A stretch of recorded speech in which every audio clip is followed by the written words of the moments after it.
All right, Joe, we're live. We are. Guys, welcome to Local Angler. It's Tuesday night at 8:30, and we have a pretty cool show. Let me get Dave in here real quick. He just hopped in. There he is. Dave, we are live. How are you doing, buddy? Pretty good, man. Pretty good. What is that hat you got on? Yeah, what is that? Oh, that's the new AFCO. Oh, Ah, heck yeah. Got your little pine trees. What is that? Pine trees? NextFish. Oh, yeah. put it back. Right. You're getting a little bright in there. Yeah, Yeah, shining, it is. shining. Yeah. Nice. No, so what I want to do today is we're going to talk about some soap, and we're going to talk about some snook fishing. We got Soap and a special snook. guest, Jacob Harper. He is right here out of Central Florida with me. I actually went to high school with him, went to elementary school, grew up all through everything with him. But he started fishing a lot more aggressively than I did when he was younger. And he's got some stories for us, but he's got this awesome company called Sudsy Bear. And for those of you that don't know, it is soap, bars of soap, and there's a lot more coming. They've got some awesome honey going on right now, and there's a nice promotion that we have. If you go to their website, sudsybear.com, type in NextFish20, you will get 20% off of your next order, and that's for a limited time. So you're going to want to get in there and get that active. But how's your week been, Joe? I haven't talked to you yet. Dude, it's been a week, man. A positive week, a good week. Just celebrated my 33rd birthday, the big Nice. 33, surviving, creeping up on Dave. Nice. You know, Dave's Creeping. Dave- You got a long ways Dave's to creep, bro. 35. Also today, shout out to Amanda, my love, graduated. I'm super proud of her. Got her medical assistance degree, dude. She's been working hard at it for the past 2 years and finishing up a little bit of phlebotomy classes, and she'll be good to go. And I'm just super proud of her, man. She's been working hard, you know, taking care of the kids, taking care of me, and taking care of that education. So, Man, that's great. That's That's great, man. awesome. I know that process. My wife went through the same thing, man. It takes a minute. And I'll tell you what, there's nothing greater, man. Congratulations, Amanda. Love you, girl. Yeah, no, that's awesome. That is killer. What about you guys? What's going on in Andrew and Dave's world this week? What's not going on?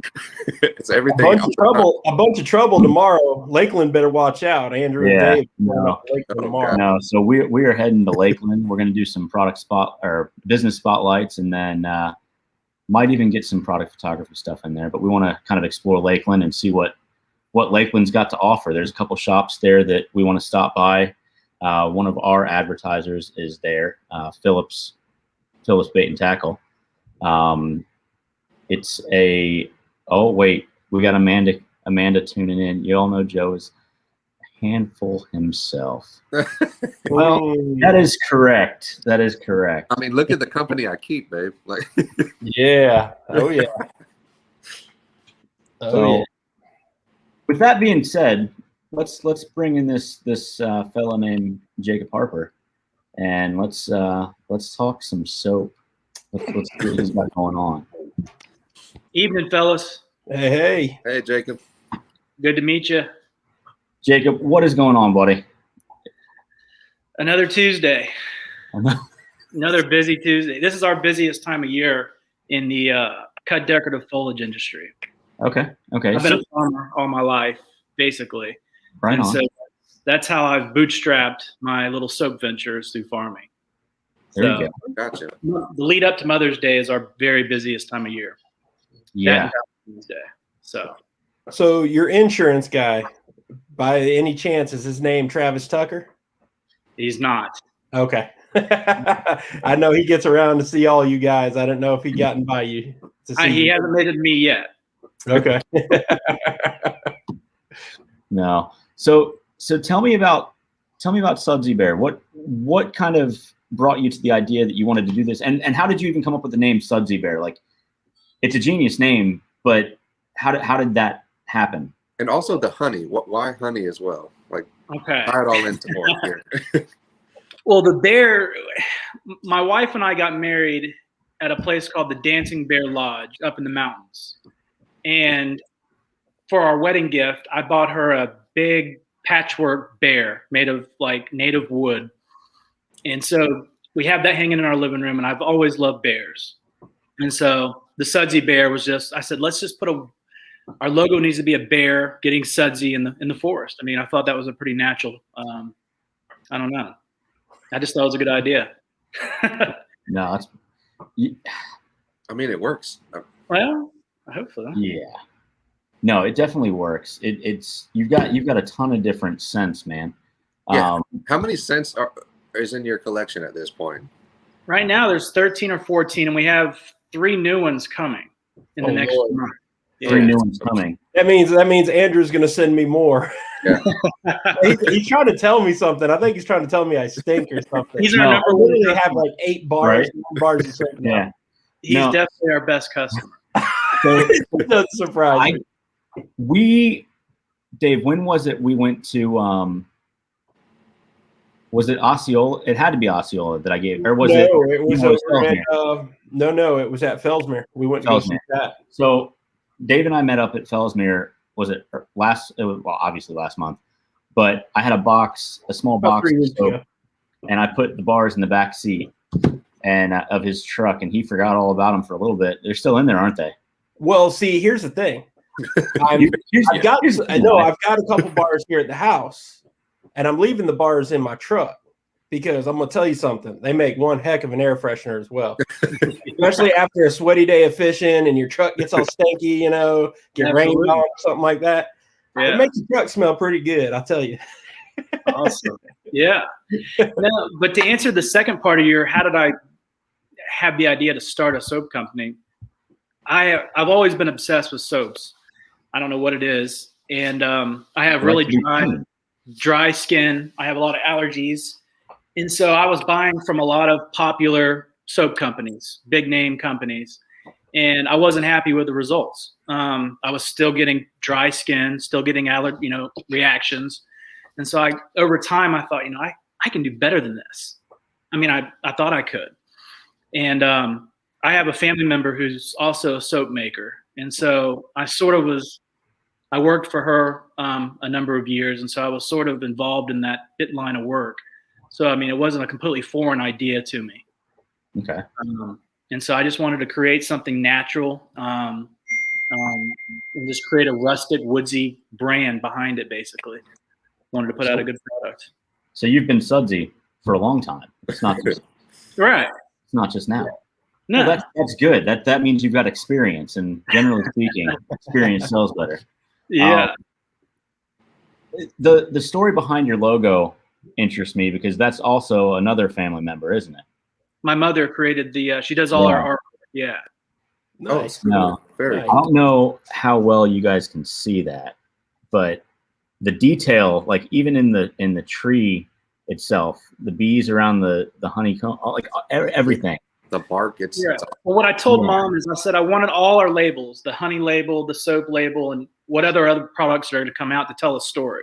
Mm-hmm. And so the bear is showering underneath the beehive. On the honey jar, he's reaching out to get the honey out of the hive. So it's all it kind of tells a little story. Cool. No, this is really cool. Good ran with it. It's really cool. So tell me about this bar, because this is a relatively new bar. This is Dark Side of the Moon. Yeah, that's an interesting soap. It's a shea butter soap, and we added oak moss, shea butter, sea salt, and activated charcoal. And it's a play on the African shea butter soap. Okay. A lot of people, very famous old soap, but that's sort of our version of that. It's a deep cleansing soap with all the activated charcoal. Yeah. No, it smells awesome. But yeah. Thank you. So let me ask you this, because I don't know if I'm supposed to be doing this, but I find it great as a beard wash as well. Certainly. Top to bottom with it, and it's amazing. And just like you said, man, I've tried a lot of soaps. Being out in the sun all day, your skin dries out, right? Right. I come home. This is supposed to be the most moisturizing, skin caring soap in the world, and it's not. But yours is, man. Thank you. It's magical. I don't know how else to explain it. And we use every soap. They differ based on the natural additives we'll put in it, like oatmeal or activated charcoal. But they all have a base of saponified oils of coconut, castor, sustainable palm, and olive oil, and organic shea butter. Basically, every bar, that's the base. And then we'll sort of add to that. We'll add different natural fragrances and oatmeal and other exfoliants and what have you. But that combination of oils, it's going to be great for all. You could probably wash your hair with it. It would be great for like even a shampoo. I mean, that's good for you, Joe. You're a hair. Dude, hairy and the beard's crazy. But like I have no head hair. That's why I always have a hat on. You'll never see me with your beard's pretty epic. Dude, you should see it when it rolls out of the collar. Oh my gosh, dude, yeah. It comes out of the collar. But it's not I'm supposed to be Santa Claus this year, so that's what I'm supposed to come in as. Are you really? Yeah, that's my goal. I promised my daughter I'd do it one of these years, so 2021 it is. There you go. Unreal. Let me hand you a little bit of this right here, Joe. Yeah, a little bit of that gray. Yeah, that's right. Make it all natural.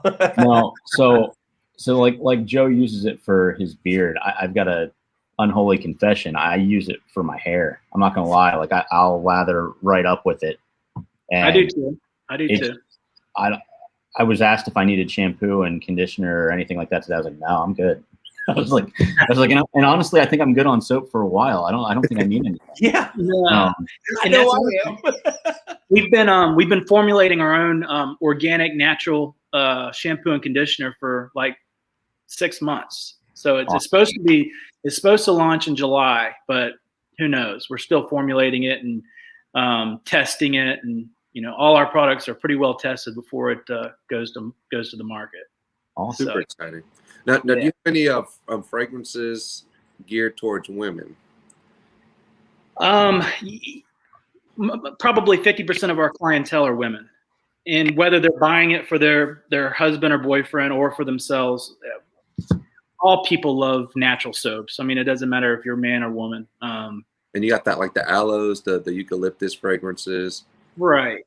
That's sort of unisex, really. Honestly, we sort of brand towards men, but women love our soap. Yeah. And actually, I was looking at the analytics online, and we get a lot more traffic from women than we do men. So I mean, I don't know. Yeah, wow. Yeah, it's pretty substantial. Actually, men won't admit that they stink, and women want to solve it. So that makes sense. And I think it's with the Facebook analytics. I think it might be that more women are just willing to click on a link. Yeah. I don't know. But I suspect that more women are just simply willing to explore a link. So. And for the longest, whatever Amanda puts in the shower, I'm using. I don't really question that. So I think that might be part of it too. And that was part of my story. I mean, when I first started tinkering around with this idea, I started kind of experimenting with essential oils and experimenting with the saponification process and all that. And I had a bar of soap in the shower. And I noticed that it kept getting smaller and smaller. And, I couldn't figure it out. Well, my wife was using it. And so she preferred the soap I was making and using more so than, she would use Dove or Ivory or whatever she'd been using as a girl. So then I was like, wow, if she's willing to use it, certainly, other people would be willing to maybe even buy this. So, nice. Yeah. Sneaky. Yeah. No, that's like everything else. So I mean, between your French fries or your drinks or your snacks, or yeah, they eventually want it all. I mean, they just jump into whatever, man. That's all that life is. So as I mentioned before, we've got a 20% promo code, NextFish20. I'll throw it across the bottom for a while. People can check it out and see what that's all about. Now, what I want to talk about with you is you've got a very awesome trip coming up, and one of the coolest things for me is you've been doing this since like the mid '90s. It's been a family escapade, right? I mean, yeah, every year. When it used to be multiple times a year, we've kind of whittled it down to once a year just because life got busy. But you get older, yeah. But you've got now. Do you guys fish artificial when you go? We live and die on the rattle trap, the 3/4 ounce or the 1/2 ounce rattle Chokoloskee? Chokoloskee? Yeah. The outer islands of Chokoloskee. Yes, sir. Live and die on a rattle trap. We're fishing for those big 1 ounce rattle trap spawning around the outer islands. Yep, 1 ounce rattle trap. on those cuts. Ooh, I mean, we could go out, we could go back in the backcountry and catch 50, 90, 100 snook a day, probably. But we choose to stay on the Outer Banks and suffer for 4 or 5 big ones, maybe a trip. Sometimes but Jacob, now, you've had those days out there on those outer bars. Oh, we've had great. I don't even go backcountry. It's not even worth it. I'd rather throw 10,000 times for one of those females out there. Yeah. I mean, dude, I've had the best day I've had out there was 23 fish. And in the 23 fish, I think there might have been one under 30 inches. Yeah. I mean, everything was just huge. Throwing a 1 ounce rattle trap out there. We throw a little bit bigger trap. We've always thrown either 3/4 or a 1/2 ounce. Yeah. And it kind of, when you throw that bigger plug, it kind of eliminates some of the smaller fish that might otherwise hit it. So, I mean, we're truly focusing and targeting those bigger fish. What setup are you using when you're using that rattle trap? Like, I just use I like Lew's reels, sort of the heavy Lew's. Yeah. I used to use Calcuttas for years and years. I used the Calcutta. I don't know if it was the 400, the gold Calcuttas. Yep. And I loved them, until I used something that was a lot better. And I realized, the Calcutta would start screaming about mid-trip. The ball bearings would start screaming. And I hope y'all aren't sponsored by Calcutta or anything. Nope, Lew's. I'm a huge fan of Lew's. They're a great product. They really are. Awesome. Yeah. So earlier you sent me a video, and I'm going to bring that in real quick. Let's see how this works. So in this video, you are filming, right? Yes. And you're kind of keeping an eye out for something. I'm gonna let it play, and I kind of want you to talk us through it as to what's happening. I'm gonna bring it back a little bit. Let me set the scene. We're fishing between 2 mangrove islands. There's this basically it's a trough with rapid current flowing through the 2 islands, so it's a lot of bait, a lot of big fish. We've got this big snook on. We know it's 20 plus right off the bat. 20 plus pounds. 20 plus pounds. Yeah. 20 plus pounds, There's right. A lot of inch fishermen. Well, then I look offshore and I see a dorsal fin coming. And we're always worried about sharks down there. They cut off. Yeah, they're freaking out. Bull sharks are awful. I would say 1 in 10 of our catches get cut in half by a shark. But anyway, we're fighting this big fish, and the shark hits a giant snook. You can't see it in the video, but the snook comes out of the water, half cut in half. It's another 24, 25 pound snook, easy. But this fish was going towards the commotion of that shark exploding on top of the water. Unreal. So we were a nervous wreck. But so it swam to the shark. Huh? So that snook swam towards that feed. Towards the commotion. That shark was cruising up the shoreline, and he hit a big snook, cut it in half, and then the shark kind of disappeared. Well, this snook just made a beeline right for where the commotion happened. That's crazy. There's a serial killer in my house. I hear the commotion. I'm going to go to it. Let's just check it out. Yeah, I'm going. Kind of the same concept. Like if we have a big snook on and it's heading to the mangroves, we can crank our engine and rev it, and that snook will come out into the deep water towards the boat. That's a little tip. So if you're worried about getting hung up, if that fish is making a peeling beeline for the island, you can crank your motor and rev it, and he'll come out to the sound. So, interesting. That is insane. Yeah. I would have to give it a shot, but I don't have a boat nor or the fishing skills too. Look at the throat on this fish. It is a big one. That is insane. Now your scale says 23, 24, but I don't believe it. I think it's we more. thought he was 25 because we've caught snook bigger than this, and we felt she was 25 at least. But the scale said 24, so we'll have to go with that. Oh, wow. It gets pretty rowdy down there with the bull sharks, man. Even when fish go, when you're trying to revive them, you must be paying attention down there. I've never seen water so infested with bull shark in my life. Me either. And you feel so bad because there's so many times when you'll just see you'll see an explosion in the water after you've released that fish, and their energy is depleted after that fight, and it's. I don't know. It's sort of a moral conflict because with those bigger fish, you want to target them, but then when you do catch them down there, their life is in serious jeopardy when you release it back into the water. Oh yeah, yeah. There's so many bull shark down there. Oh yeah, that dirty water. They thrive on that dirty water down there. Yeah. And an interesting story. The day after that, we caught that fish.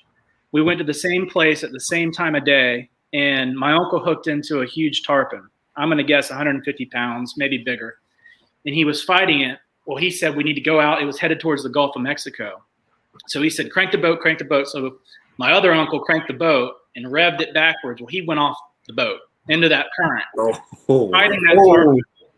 He was getting taken by the current. To his credit, he fought the tarpon until we got him back in the boat. But it was about a 10-minute ordeal because that current was such that we kept turning the boat around him. We couldn't quite get to him. Yeah. And he finally said, "Can you come and get me out of the water before I get eaten?" Yeah. I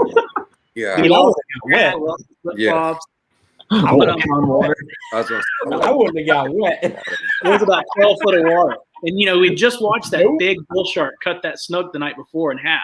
So that was in the back of his mind. Oh, my God. Yeah. Holy cow. But it's exciting down there. It's like an adventure every day. Yeah, it is. It's beautiful, too. I mean, it's like old Florida. I love it down there. The mangrove islands and, just that I don't know. It's not as – I mean, it's gotten busier over the years. Right. But it's not all that much, traffic down there and people, fishing on top of you because they see a boat. Oh, he must be on fish and come run in on you. You pretty much can do your own thing down there at times. And we don't just target snook too. I mean, like last year we saw some popping around one of the islands. We went up there and we tore up the mangrove snapper right on one of those mangrove islands. Yeah. Pretty nice size, really. And we caught a mess. And we cooked them fresh that night. So wow, yeah, that's always a bonus. Yeah, that's always a bonus. So yeah, I have a hard time getting around those mangroves. I always look for those ditches down there, man. Those troughs and those highways for those females. Because I mean, it's a magical thing, and it's a summertime thing, and it's just if you've not done it, it's definitely you definitely want to hire somebody because of the oysters down there, not being able to see them and things like that. Yeah, right. You definitely want to hire somebody, but it's truly a good time down there. Oh yeah, I love it. It's one of my favorite places on earth. Yeah. So to kind of note on how wound back that area is, back in it had to be 2008 or 2009. Thomas Buckner and I, we went down to we took a trip down 75 side. We went all the way down to Chokoloskee, and we're eating at a restaurant in Chokoloskee. Okay. Mm-hmm. I don't remember what the restaurant was. I don't know. Probably the Orr House, either the Orr House or what was another one of those? I'm trying to think. I have no idea. Okay. I have no idea. But he had a BlackBerry at the time. Okay. We ate, we got up, he left it on the table by accident. We're getting out to the car. This woman walks up to us and she's like, "Excuse me, sir, you left this machine on the table." I'm like, "No way." No, it's just insane how awesome of an escape it is down that way. Yeah. And it's the end of the world. Oh yeah. Yeah. And what's cool about Chokoloskee Island is it's actually a shell mound that was created by the Calusa Indians. I mean, the whole damn thing is a shell mound, a ceremonial shell mound created by indigenous people. That's insane. It's wild to think about. Yeah. Speaking of that, you have an affinity with arrowheads. You find them all the time. All the time. Like from here to Georgia down, I don't understand it. I feel like every post I see from you, there's the odds of it being an arrowhead post are pretty high. If I'm not farming, making soap, or spending time with my family, or hunting, I'm looking for arrowheads. Yeah, it's a passion. How do you go about doing that? What do you look begin your search for arrowheads? You first ask yourself the question, where would you live if you were an Indian? So you have to have water, gotcha, right, to live. You have to have high ground. So anywhere that's a high bluff overlooking a water source, at one point there was a damn Indian there. So that's where I start. That's sort of where I start my searches. So our property in Georgia, we have two creeks that sort of two creeks that crisscross it. And so anywhere where there's high ground, anywhere around those two creeks, particularly that's being plowed, we find all types of stuff. Can you imagine like the history in places like that, like everything that's had to happen? It's hundreds of generations of people that lived in these premier spots. These places that were always had water. Probably the woods were full of game. There was great hunting grounds. Yeah. And so, I mean, who knows how long? I mean, I have a theory that the artifacts are in the ground up to 6, 7, 8 foot. I mean, I've dug down and found them 4 or 5 foot. So, I mean, I don't know how deep they go. So, I mean, I think it's a never-ending, because you got to think, how many stone artifacts or tools would one man create in his lifetime? Just one man, and you're dealing with hundreds of generations on the same piece of property. Mind blown, man. So yeah, mind is blown. And I love I feel like I'm preserving history every time I find one. I catalog it. I put where I found it and the type of arrowhead. Which sort of signifies the date. When it approximates the era, whether it was woodland or paleo or what have you. And so you're kind of preserving, because they didn't leave behind any written word. So all you can do is sort of catalog the stone artifacts they left behind and try to glean some insight. Have you ever found anything that's like whole intact, like a bowl or anything? Like I found broken bowls. Bowls? Yeah, but you could put a few pieces together of pottery. Sure. Probably the coolest things we found, my dad and I, in 2014, I found what's called a celt. It's like it's a stone polished, basically a stone polished axe, and it was used for killing men. It was a weapon of war. Oh, shit. Really? It was made of a green stone. We'd never found I researched the stone. It came out of Alabama. We're like 75 miles east of Alabama. And my dad just a month ago found its basically its twin in the same spot. All these years later. So that tells me that at some point that Indian buried a cache of his tools and never returned to him. So there's more there, I think. Just over hundreds of years of tilling the soil, it's been, displaced a little bit. And there's no other way to detect it other than, just carefully digging, pretty much, right? Because it's not metal or anything like that, right? So some people use a probe, a metal probe, because flint makes a distinctive tink when it hits metal. Okay. And so you can use something that has some light forks or something. You can puncture the ground, the topsoil, and you can hit flint. But for the most part on those ag fields, you're just sort of surface searching if you're not digging, That's unreal. No, that's awesome. That was kind of a crazy tyrant, but yeah. It's just cool to see. And like the idea that you've got all this knowledge, like I'm totally gonna pick your brain after this. No, that's great. So prepare yourself. But you've got a trip coming up. You're going back to Chokoloskee this weekend? Sunday. We're leaving Sunday morning early. And we're going to stay through, I think, probably Friday morning. I assume you're loaded up on rattle traps. Yeah. I'm loaded up on rattle traps. Is there a specific color you guys like to use, or? Over the years, we've had our favorites. Last year, what caught that big one, and we ended up catching, I think we caught 15 big ones last year, was Smoky Joe. Really? Joe. Smoky Joe. It's sort of a average, mundane looking. He just has a little black head and a gray body. It kind of looks like what a snook would be feeding on in the water. Gotcha. But we've caught a lot of snook on crazy, like parrot, like oranges and greens. Yes. Really? Yeah. Chrome was always my favorite. The chrome blue. Black. We've caught a lot on Silverado. Classic. Yeah.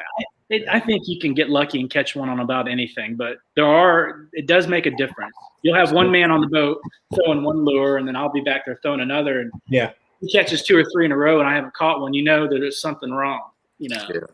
Gotcha. So look at that. Dave knows what this one is. Oh yes, that is That's pretty. Tell him about it, Dave. I can't give up all the secrets. Yeah, that's a Missouri. I'm not naming anything anymore because I got in trouble the last show. So I'm not. That's all you guys get. Whatever I just showed you. That's Missouri rattling vibe. Yeah. Now I haven't told my fishing buddies this yet, but I wrote Bill Lewis an email, and I ordered a custom order, and I got some sparkle added to the Smoky Joe. So I've got a little bit of a secret going down there. I'm gonna try. Got it in my pocket. There you go.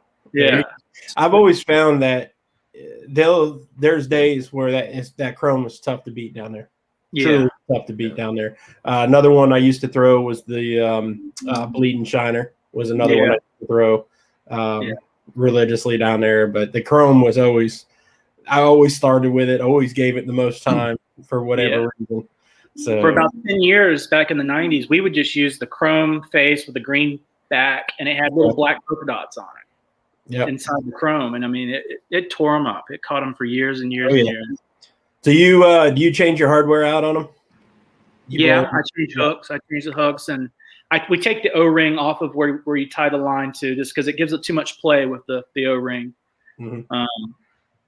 I'm conflicted about changing the O-rings where the hooks are, especially on like half ounce, because they are smaller caliber. So we've never lost a fish because of the O-ring at the hook. Yeah, I've not thrown anything less than 3/4. If it's not a 3/4 or 1 ounce, and I'd say probably 75% of the time for me, it's always a 1 ounce. Just big, go home, get it down there to where the females are laying, and down on that bottom there, and let it rip. I haven't thrown anything. I guess today's versions, models of whether it be a red-eyed shad or that Yuzuri rattling vibe or Spro Ruku shad, any of that stuff, I've not thrown at them. Yeah. It was always old school for me. Bill Lewis rattle trap, and go down there with at least minimum half dozen of them, because you're going to lose some. Now, in the morning, if the water's glass, we will pull out the top water and do like a top dog or something over the top. We'll tear the big spooks. We've done the big spooks. Go big spooks at them down there and get massive blow-ups. That's fun. No, it's pretty impressive. Before you leave your trip, I want to give you a set of these. Okay. Dave can tell you about these too. Well, the naders. Yeah, you need to get them probably number 2s, Andrew. Yeah, I might have them. I don't know. I use number 2s in my traps. Yeah. Yeah, he'll need number 2s, but he'll need the heavy duties. And I wanted to ask you guys, because there are times if it gets slow, or if the tide is right, we'll put tie on like jigs. What would be the best off bait for snook down there? What would you recommend? I would have to go with so when it gets a little slow, most of the time I would do like a shad assassin 5-inch on a jig head, something that has a little more profile to it.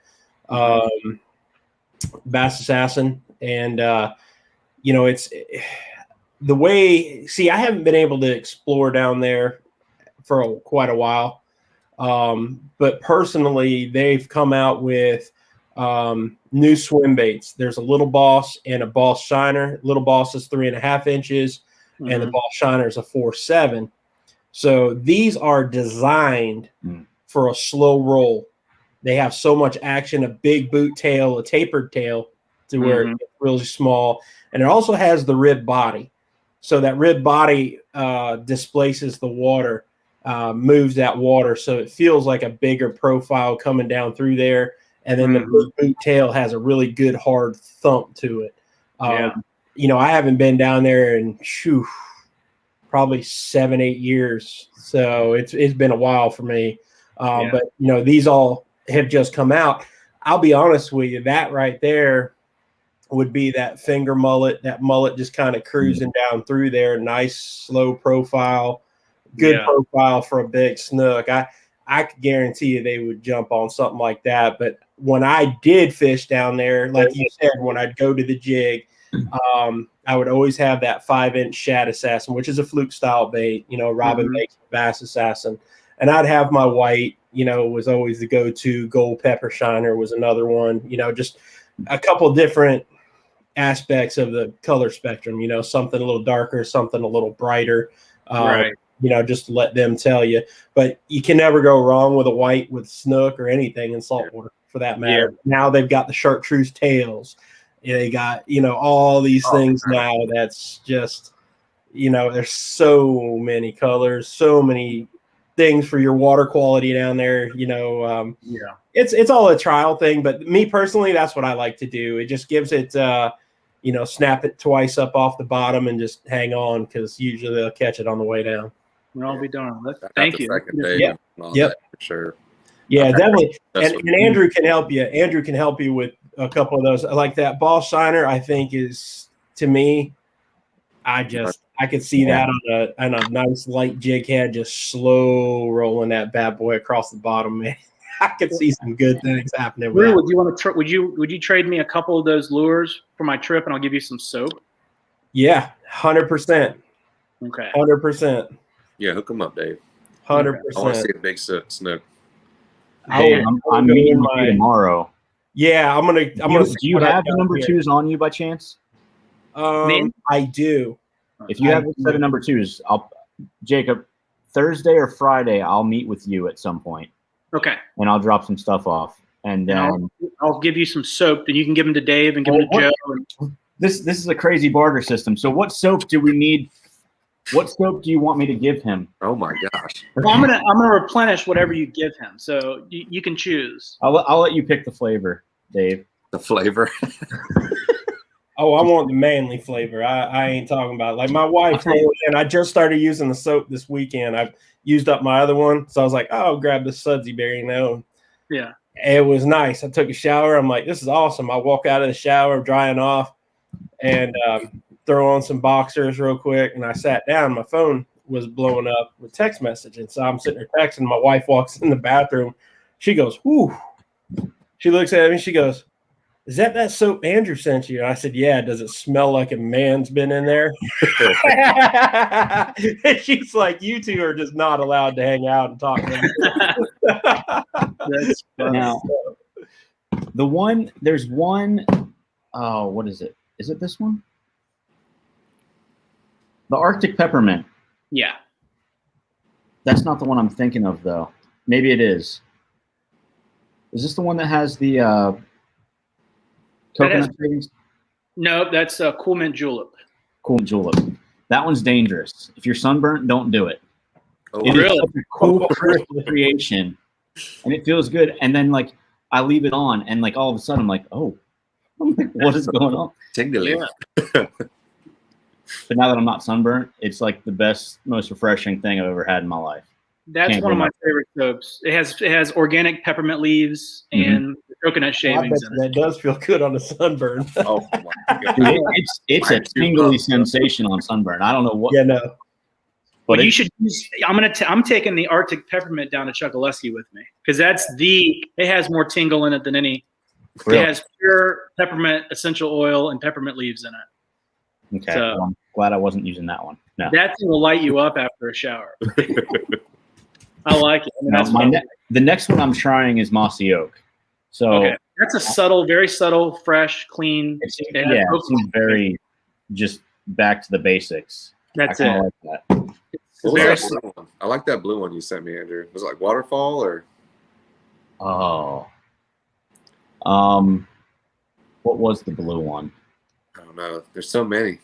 Yeah, the one I opened up started with a B, like bourbon or something, or Bear rum. Bear rum. Bay rum. That's a favorite. Yeah, it's an old barbershop scent. Yeah, Going back to the old West days. yeah, Oh man, yeah. I It's love powerful. that. It's powerful. Oh, it is powerful. That's a lot of these natural soaps. It's hard to get the scent to linger. It's because it's natural. You know, a lot of the big brand soaps have harsh artificial fragrances in them, and it'll last. It'll stick to your skin, but it's not necessarily healthy for you. So it's hard to mimic to get that good, strong smell in natural soap. But we did it with that one. Yeah, no, that one, like I said, when I rolled out of there, wife come rolling in about 5 minutes later, and she was like, "Wow." Yeah, it's a lasting effect. It's really good. It's a baby maker. I've not done, oh, there we go. I've not used the petrified wood and honey, but I've heard awesome things about That's that. a good bar. Yeah, Yeah. it's got activated charcoal in it, and it's got a very unique smell. Yeah. It's got a unique look too. It's very colorful. That's why I named it because it kind of looks like petrified wood to me. Mhm. It has all the reds and blacks and yellows Yeah. and different Yeah. grain. Yeah. No, I'm loving it all, man. I'm loving Cool. it all. Yeah. Thank Yeah, you. Dave, I'll Appreciate bring you my guys, I'll putting it bring my out. sudsy box tomorrow. Yeah, because I'm pretty particular with some of the fragrances. I mean, I will, like I said though, I will say this: I'm having a hard time getting that soap out of my truck because I mean, you jump in there, and it's like. I mean, I love it, man. It's like, man, there isn't a car freshener better. You can throw one in your glove box and it'll be there for months and months and months. Yeah. Oh, yeah. I was using it for like just because, like, oh, I gotta wash my hands. Like, I don't even have to do it. I'm just washing my hands just to get that smell, man. Soap is kind of addicting. I mean, it sounds stupid and silly, but you can become addicted to because it's such a kind of a personal thing. You're rubbing it on your skin, and it becomes a very personal thing to you. So some people do get addicted to soap, believe it or not. All right, we're transitioning to local angler after hours here. It's no, I 100% agree.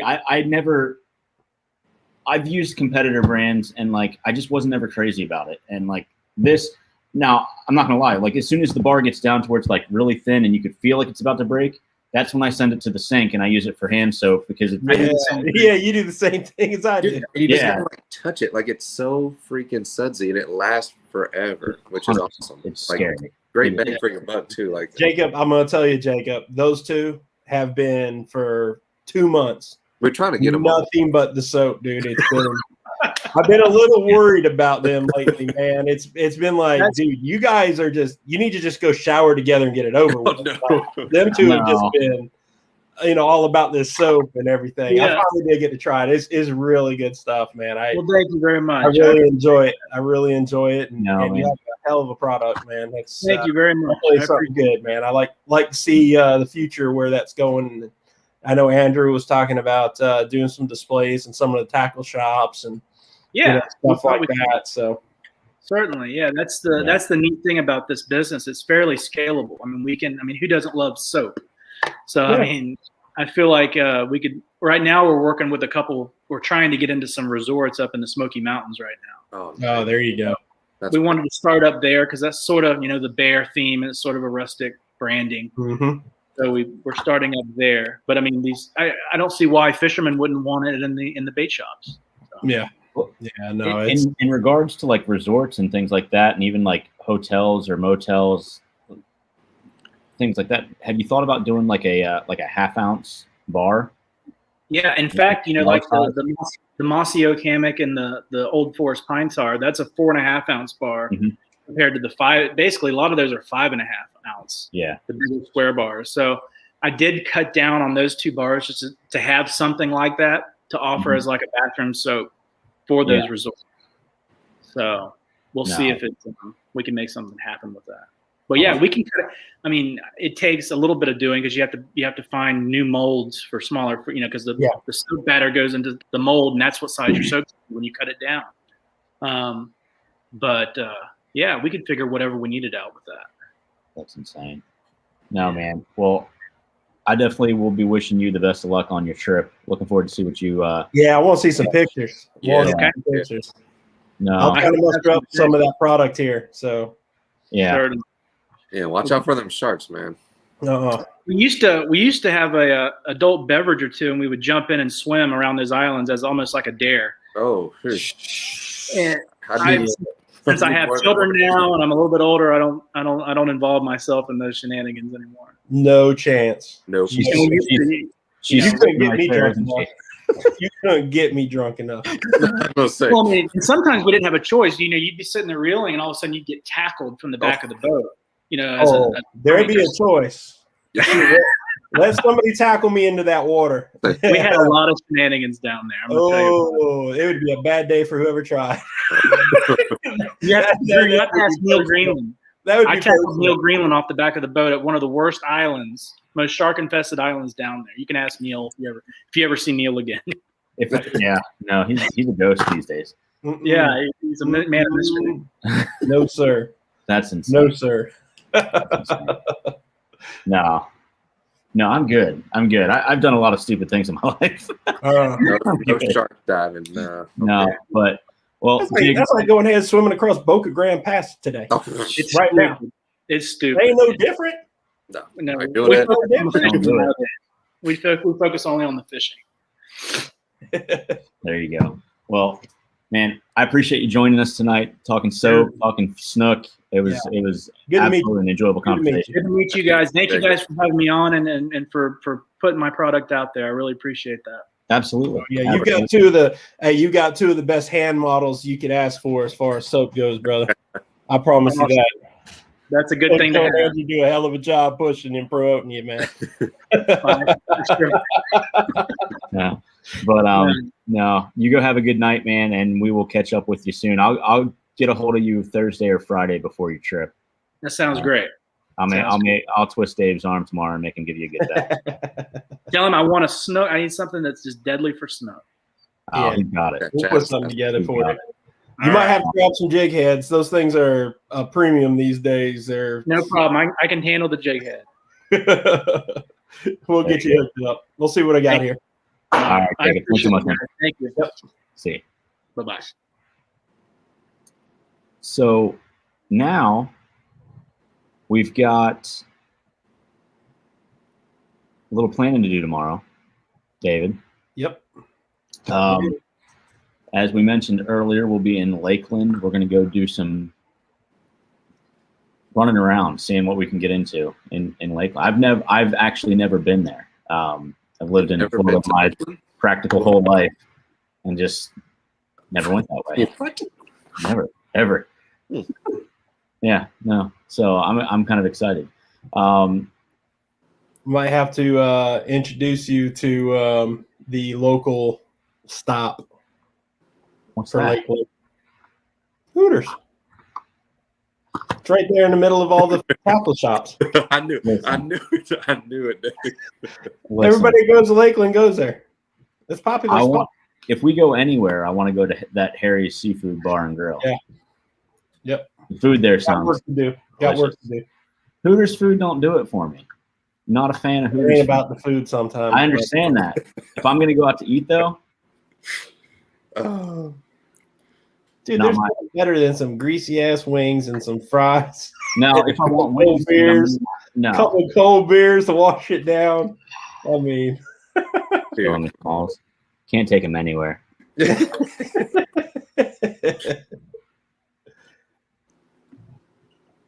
It's on. I forgot Brian's Scape. You can't read. It's right there. Sudsybear.com, Brian. Type in NextFish 20. 20%. 20%, Brian. Punch in the code, brother. It's worth it, man. That guy smells like a straight up black bear in the forest for sure. So we got to get him on some of the hardest scrubbing. Listen, what he needs then is he needs this pine tar. Look. Yeah. Get that to Brian. Brian, send us your information and we'll get you that Old Forest pine tar to get you back. That's the stuff right there. Andrew, didn't you give me a bar of that? That's in my truck, I think. The pine tar. Yeah. Yeah, because I'm gonna tell you right now. I'm assuming he's driving, because if he's diving right now, he's got a really good phone or a waterproof case. He's phenomenal. With Brian Scape, ain't no telling what this guy's doing tonight on Tuesday. He could mean he's diving in right now, like he's on the. I don't know.